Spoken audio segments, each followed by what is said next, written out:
Hello everyone, आज के इस वीडियो में मैं एक्सप्लेन करने वाला हूं 2007 में रिलीज हुई एक हॉरर मूवी को जिसका नाम है 30 डेज ऑफ नाइट। और अगर आपको इस मूवी का एक्सप्लेनेशन अच्छा लगे तो वीडियो को लाइक जरूर से कर देना। तो बिना देरी के स्टार्ट करते हैं अपने एक्सप्लेनेशन को। मूवी की शुरुआत में एक अजनबी को दिखाया जाता है जो एक शिप से उतरकर बर्फ के ऊपर से होते हुए अलास्का के बैरो टाउन जाता है। इसके बाद उस टाउन के शेरिफ एबिन और उसके साथी बिली को दिखाया जाता है। वे दोनों टाउन से कुछ दूर बहुत सारे सैटेलाइट फोन्स को जला हुआ देखकर काफी हैरान होते हैं, लेकिन उन दोनों को कुछ भी समझ नहीं आता। इसलिए वे दोनों गर्मियों के आखिरी सनसेट को देखने लगते हैं क्योंकि अगले एक महीने तक यहाँ सूरज नहीं निकलेगा। दरअसल ये टाउन अलास्का के उत्तरी इलाके में होता है जहाँ पर गर्मियों के बाद अगले 30 दिन तक सिर्फ अंधेरा रहता है, जिसकी वजह से यहाँ के ज्यादातर लोग एक महीने के लिए टाउन छोड़कर दूसरी जगह जा रहे थे। इसके बाद एविन की बीवी स्टेला को दिखाया जाता है जो कि अब एविन के साथ नहीं रहती। स्टेला फायर सेफ्टी में काम करती थी और फायर मार्शल के काम से वो इस टाउन में आई थी। जब स्टेला अपना काम खत्म करके एयरपोर्ट जाने लगती है तो रास्ते में ही उसकी गाड़ी का एक्सीडेंट हो जाता है। दूसरी ओर एबिन और बिली वापस टाउन की तरफ जाने लगते हैं, लेकिन रास्ते में एबिन की दादी हेलेन वायरलेस पर उसे बताती है कि जॉन के कुत्तों को किसी ने बड़ी बेरहमी से मार दिया। ये सुनकर वे दोनों जॉन के पास जाने लगते हैं, लेकिन जब वे जा रहे होते हैं तो रास्ते में ही स्टेला मदद के लिए एबिन को कॉल करती है। अब क्योंकि एबिन को इन्वेस्टिगेशन के लिए जॉन के यहाँ जाना था, इसलिए वो बिली को उसकी मदद करने के लिए भेज देता है और खुद जॉन के घर चला जाता है। वहाँ पर वो देखता है कि जॉन के सारे कुत्ते मरे हुए थे और इसकी वजह से जॉन और उसकी बीवी काफी दुखी थे, लेकिन एबिन कहता है कि मैं जल्द ही उस कातिल को पकड़ लूंगा। ऐसा कहकर वो वहाँ से चला जाता है। दूसरी ओर बिली स्टेला को एयरपोर्ट ले जाता है, लेकिन तब तक एयरपोर्ट बंद हो चुका था और वो अगले एक महीने के लिए इसी टाउन में फंस चुकी थी। तब बिली उससे कहता है कि तुम चाहो तो मेरे घर पर रुक सकती हो। इसके बाद एबिन वापस पुलिस स्टेशन जाता है जहाँ पर उसकी ग्रैंड माँ हेलेन और उसके छोटे भाई जैक को दिखाया जाता है। हेलेन रिपोर्ट देते हुए उससे कहती है कि कार्टर और विल्सन ने तुम्हें यूटिलिडोर बुलाया है। और जब एबिन यूटिलिडोर जाता है तो कार्टर उससे कहता है कि किसी ने विल्सन के हेलीकॉप्टर को तबाह कर दिया। अब यहाँ पर एबिन को कुछ भी समझ नहीं आता, लेकिन ये सब वही अजनबी कर रहा था जिसे मूवी की शुरुआत में दिखाया गया था। इसके बाद गस नाम के एक आदमी को दिखाया जाता है जो टाउन के सारे बिजली कनेक्शन को संभालता था।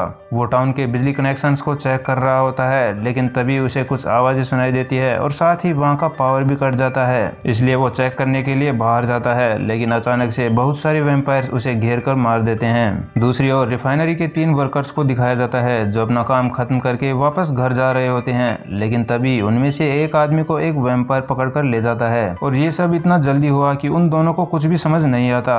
थोड़ी देर बाद उनके साथी की डेड बॉडी नीचे गिरती है, जिसे देखते ही लड़की डरकर वहां से भाग जाती है और फिर वैम्पायर दूसरे आदमी को भी मार देते हैं। इसके बाद टाउन के एक होटल में उसी अजनबी को दिखाया जाता है जिसे मूवी के स्टार्टिंग में दिखाया गया था। वो होटल की ओनर ल्यूसी से बदतमीजी करने लगता है क्योंकि उनके पास उसे देने के लिए कच्चा मांस नहीं था। तब एबिन उसे बाहर चलने के लिए कहता है और जब वो उसकी बात नहीं मानता तो स्टेला उस पर गन तान लेती है, लेकिन फिर भी वो स्टेला पर हमला करने की कोशिश करता है। इसलिए एबिन उसे पकड़कर जेल में डाल देता है। एबिन उससे पूछता है कि तुम इस टाउन के नहीं हो, इसलिए बताओ कि तुम कहां से आए हो, लेकिन वो अजनबी कोई जवाब नहीं देता।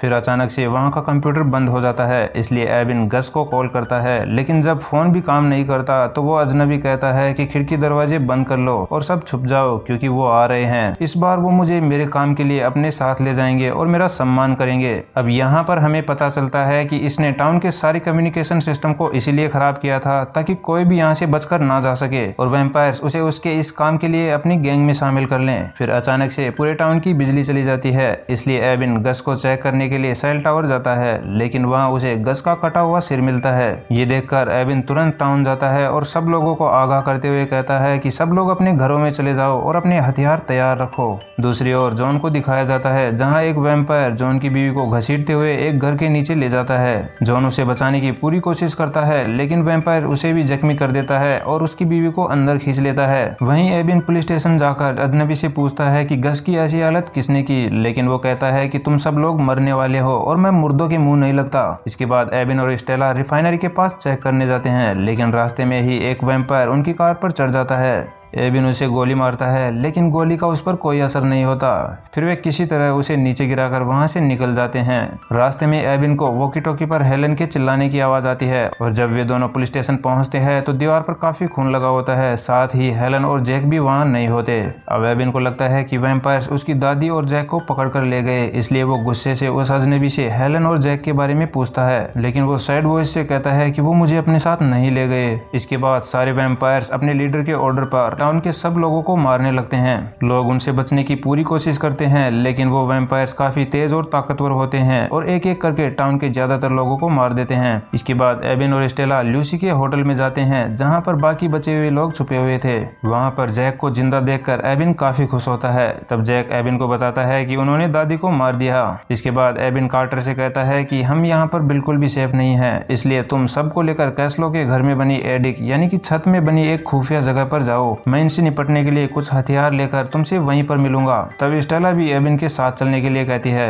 वे दोनों रास्ते में जा ही रहे होते हैं कि पीछे से वैम्पायर्स उनकी गाड़ी को उठाकर पलट देते हैं और उन दोनों को बाहर निकालने लगते हैं। लेकिन तभी ब्रावर नाम का एक आदमी अपने ट्रक से उन वैम्पायर्स को कुचल देता है। फिर वे दोनों जल्दी से उसके ट्रक में बैठकर बाकी लोगों के पास आ जाते हैं। वे सब डिसाइड करते हैं कि हम सब बारी बारी से आसपास नजर रखेंगे। इसके बाद वैम्पायर्स का लीडर उस अजनबी के पास जाता है और उसे थैंक्स बोलकर उसकी गर्दन मरोड़ देता है। दूसरी तरफ एबिन के साथी काफी डरे हुए थे क्योंकि वैम्पायर्स हर घर को चेक कर रहे थे।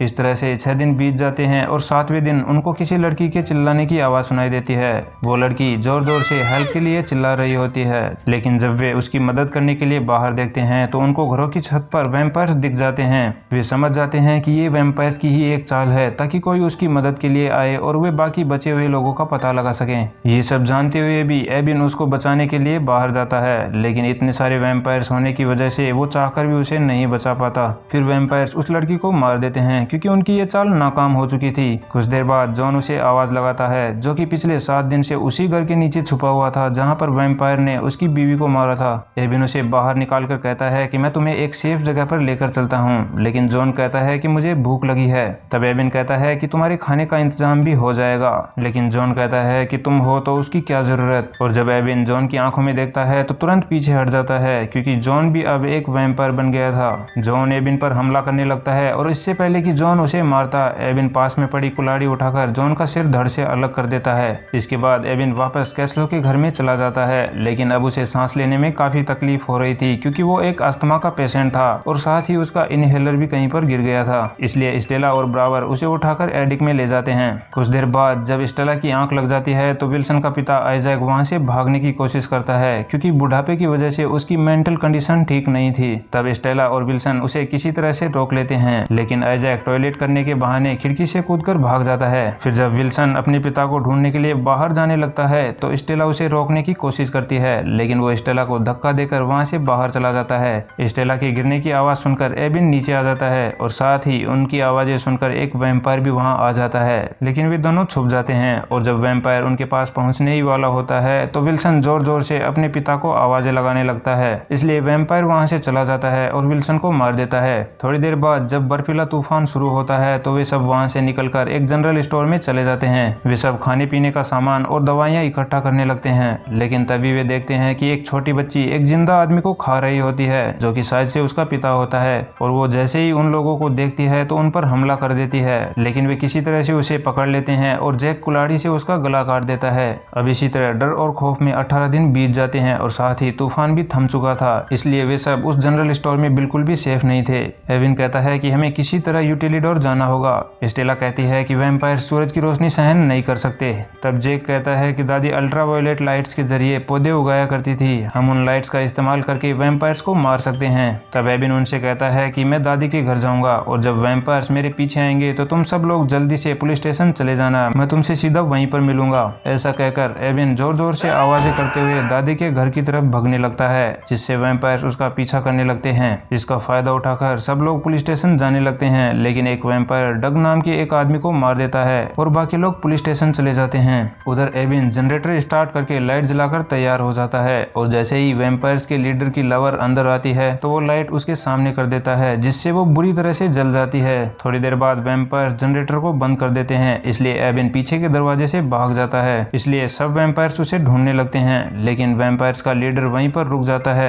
वो अपनी लवर को इस तरह से तड़पता हुआ नहीं देख सकता था, इसलिए वो उसे जान से मार देता है। अब क्योंकि एबिन बाहर ही फंसा हुआ था, इसलिए ब्रावर अपना ट्रक लेकर उन वैम्पायर्स को डिस्ट्रैक्ट करने लगता है। काफी वैम्पायर्स को मारने के बाद ब्रावर ट्रक को एक घर में घुसा देता है, लेकिन वैम्पायर्स उसे घेर लेते हैं और साथ ही उसकी गोलियां भी खत्म हो जाती है। तब वो बॉम्ब से वैम्पायर्स के साथ साथ खुद को भी ब्लास्ट कर देता है, लेकिन इसके बावजूद भी ब्रावर जिंदा बच जाता है। तब वैम्पायर्स का लीडर पैर से उसका सिर कुचल देता है। इसके बाद जब एबिन अपने साथियों के पास जाता है तो वो देखता है कि कार्टर भी अब एक वैम्पायर में बदलने लगा था। तब कार्टर उनको बताता है कि स्टोर में मुझे उस छोटी लड़की ने काट लिया था। वो कहता है कि मैं उनके जैसा नहीं बनना चाहता, इसलिए एबिन तुम मुझे मार दो। अब एबिन के पास भी कोई दूसरा रास्ता नहीं था, इसलिए वो कार्टर को दूसरे कमरे में ले जाकर मार देता है और अब वे सिर्फ 5 लोग ही बचे थे। वे कुछ दिन पुलिस स्टेशन में ही छुपे रहते हैं, लेकिन 27वें दिन उनको एक घर से कोई लाइट से सिग्नल देता है। वहां जाने पर एबिन देखता है कि उसने अपनी बीवी और बेटियों को मार दिया था। बिली उससे कहता है कि मैं नहीं चाहता था कि वैम्पायर्स उनको नोच नोच कर खाएं, इसलिए मैंने उनको एक आसान मौत दे दी और साथ ही मैंने खुद को भी मारना चाहा, लेकिन मेरी गन खराब हो गई। तब एबिन गुस्से से उसे कहता है कि जब परिवार पर मुसीबत आती है तो अपनी जान देकर भी परिवार की जान बचाते हैं, उनको मारते नहीं। इसके बाद वे दोनों बिली को पुलिस स्टेशन ले जाते हैं, लेकिन वहां पर कोई नहीं होता। तब उनको लगता है कि बाकी लोग यूटिलिडोर चले गए होंगे, इसलिए वे तीनों भी छुपते हुए यूटिलिडोर जाने लगते हैं। रास्ते में उनको एक छोटा बच्चा दिखाई देता है और स्टेला उस बच्चे के पास चली जाती है, लेकिन एक वैम्पायर उसे ऐसा करते हुए देख लेता है, इसलिए एबिन और बिली भी बाहर आ जाते हैं और यहाँ से वे तीनों अलग हो जाते हैं। बिली वैम्पायर से बचता हुआ एक सीढ़ी के पास छुप जाता है, जहाँ उसे एक वैम्पायर देख लेता है, लेकिन वो उस पर अटैक नहीं करता।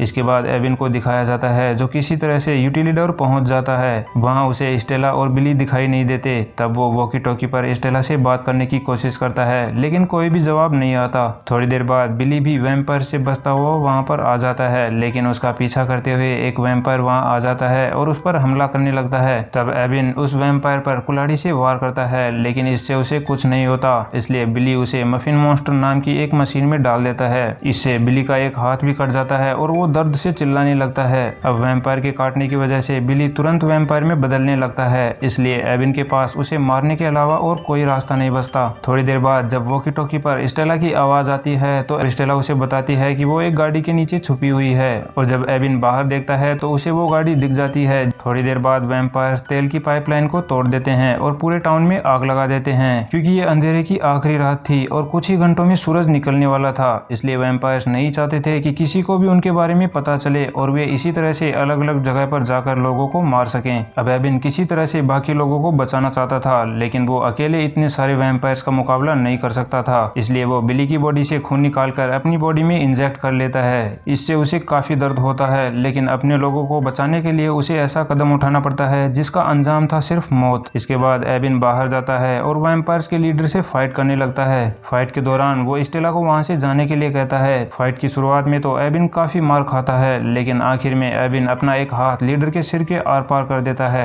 अब अपने लीडर को मरा हुआ देखकर बाकी वैम्पायर्स वहां से भाग जाते हैं। तब एबिन उनको मारने के लिए उनके पीछे जाने की सोचता है, लेकिन स्टेला उसे रोक लेती है। वो उसे एक शांत जगह पर लेकर जाती है जहाँ से वे सूरज को निकलते हुए देख सकें। फिर जैसे ही सूरज निकलता है तो देखते ही देखते एबिन की पूरी बॉडी जल जाती है और इसी के साथ ये शानदार मूवी यहीं पर खत्म हो जाती है। तो अगर आपको इस मूवी का एक्सप्लेनेशन अच्छा लगा हो तो प्लीज वीडियो को लाइक जरूर से कर देना, और साथ ही अगर आप एक और हॉरर मूवी का एक्सप्लेनेशन वीडियो देखना चाहते हैं तो उसका लिंक आपको डिस्क्रिप्शन या एंड स्क्रीन पर मिल जाएगा। तो फिलहाल मुझे दीजिए इजाजत, मैं मिलता हूँ आपसे एक और जबरदस्त मूवी की एक्सप्लेनेशन वीडियो के साथ। तब तक के लिए टेक केयर एंड जय हिंद।